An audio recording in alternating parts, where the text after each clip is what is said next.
মানুষ মরার পরে কি চল্লিশা করা জায়েজ আছে? এই প্রশ্নের উত্তর সব জায়গায় দেওয়া লাগে। বোঝা গেল বাংলাদেশের সব সমাজে এটা আছে। আপনাদের এলাকায় আছে চল্লিশা? আরে ভাই, তাহলে তো সে পুরান ওয়াজ আবার করতে হবে নতুন করে। সংক্ষেপে বলি, তারপরেও মানুষ মারা যাওয়ার পরে যার আত্মীয় স্বজন মারা যায় তাদেরকে এলাকাবাসী খাওয়াইতে হয় সুন্নাত। তাদের কাছ থেকে খানা আদায় করা এটা ইসলামের শিক্ষা না। হিন্দুদের মধ্যে শ্রাদ্ধ আছে, শ্রাদ্ধ। আমি সব জায়গায় এই কথাটা বলি।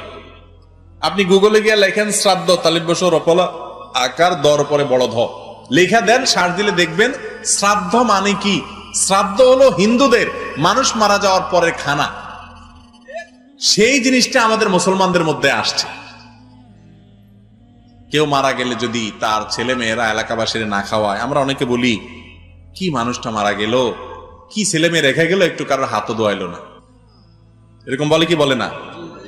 আমি বলি যে কত বড় ছোট লোক, তোমার হাত ধোয়ার জন্য পুকুরের টান পড়ছে, পানির তল পড়ছে, ওই বেটা তোমার হাত ধোয়া দিতে হবে? আসলে তো হাত ধোয়াটা উদ্দেশ্য হলো ধান্দা হলো খাওন। আরে ভাই, মানুষ খুশিতে খাওয়ায়, খুশিতে খাওয়ায়। বিয়ে করছে, নতুন বউ আসছে, অলিমা খাওয়ায়। ছেলে হয়েছে, আকিকা খাওয়ায়, ঠিক না? সেখানে আপনি আপনার বাপ মারা গেছে, আপনি খুশি যে বা জমি জমার ভাগ এখন আমি পেয়ে যাবো, বুড়া মরে গেছে, শেষ, আসেন ফুর্তি করে আপনাদের খাওয়াই। ব্যাপারটা কি এরকম? তাহলে কেন খাওয়াবেন? এর সাথে ইসলামের কোন সম্পর্ক? হ্যাঁ, মৃত মানুষের তরফ থেকে দান সৎকা করা জায়েজ আছে। সেই হিসাবে আপনি গরিব দুঃখীকে খানা দিলেন, সেটা দিতে পারেন। কিন্তু এটার জন্য এক নম্বর কথা, কোনো দিন ঠিক হবে না। 40 3 দিনের 7 দিনা, এই দিনের কোনো ফজিলত হাদিসে আসে নাই। আপনি মন গড়া যদি বানান, তার নাম বেদাত। 2 নম্বর নকল আমল, এটা করলে গুনাহ হবে। আরো কথা কি বুঝাতে পারছি?